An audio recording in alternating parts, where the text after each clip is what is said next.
Do you know you can mute calls and alarms without touching any button on your Samsung Galaxy S26 Ultra?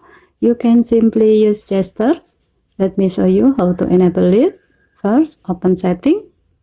Scroll down and tap advanced features. Tap motion and gestures. Find mute with gestures and then turn it on.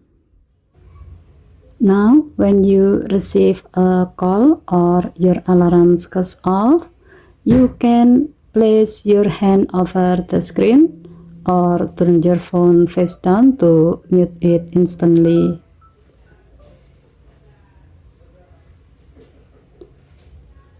This is useful when you want to quickly silence your phone without pressing any buttons. And that's how you mute calls and alarms using gestures on the Samsung Galaxy S26 Ultra.